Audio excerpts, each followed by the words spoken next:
പെട്ടെന്നൊരു കഴിച്ചുകൊണ്ടിരുന്നത് പെട്ടെന്ന് ഈ ഒരു സൈഡ് ഇങ്ങനെ ഇടിഞ്ഞ് പോയതാണ്. അപ്പം അപ്രതീക്ഷിതമായൊരു സംഭവമാണ്. വേറെ കൂടുതൽ കാര്യങ്ങൾ എനിക്ക് പറയാൻ ഇത് പറ്റില്ല. കാരണം എങ്ങനെ സംഭവം ഇതുവരെ അതിനകത്ത് ഉണ്ടായിട്ടുമില്ല. കുറേ കാലമായി ഹോട്ടൽ 4 വർഷമായി ഞാൻ 4 വർഷം നടന്നില്ല.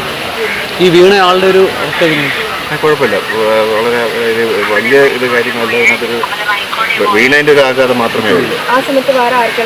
ഹോട്ടലിൽ ജീവനക്കാരെല്ലാം ഉണ്ടായിരുന്നു.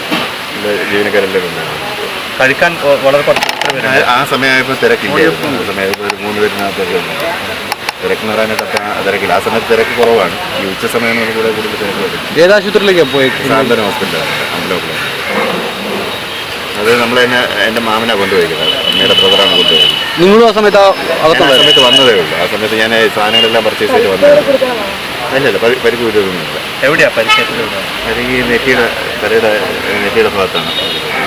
ഇവർ താഴേക്ക് വീഴായിരുന്നു അതോ താഴേക്ക് വീണ അപ്പോഴേ തന്നെ അവർ എടുത്ത് മാറ്റുകയാണ് ചെയ്തത്. അപ്പോൾ നമ്മുടെ ജോലിക്കാർ നമ്മുടെ കൂട്ടത്തിലുള്ള ജോലിക്കാരുണ്ടാവും. അവരെ അപ്പോഴേ തന്നെ എടുക്കുകയാണ് ചെയ്തത്. ഈ വെള്ളം താഴെ കൂടെ വീഴുന്നതാണോ? ഇത് താഴെ ഉള്ളൊരു ഓടയാണ്. വെള്ളം താഴെ കൂടെ പോകുന്നതാണ്. ഇത് ശരിക്കും എപ്പോഴാണ് സംഭവം നടക്കുന്നതെന്ന് അറിയാം.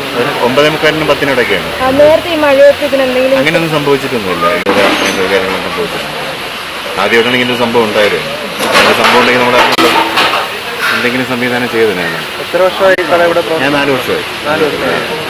ഇത് എത്ര പേരുണ്ടായിരുന്നു ഈ സമയം അപകടം നടക്കുന്ന സമയത്ത്? അപകടം നടക്കുന്ന സമയത്ത് സ്റ്റാഫ് ഉൾപ്പെടെ 4 പേരുണ്ട്. അതിൽ ഈ സൗണ്ട് കേട്ടപ്പോഴാണ് പെട്ടെന്ന് അവർ മാറി കളഞ്ഞത്. ഈ സാധനങ്ങൾ ഈ ബാക്കിലെ കിച്ചണും കാര്യങ്ങൾ കംപ്ലീറ്റ് സാധനം പോയി.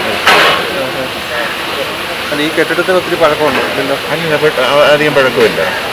നമുക്ക് അറിയുന്ന ഒരാളുടെ ആണ്. നമ്മളെ റിലേറ്റീവ് കൂടെ ആയതുകൊണ്ട് നമുക്കറിയാം.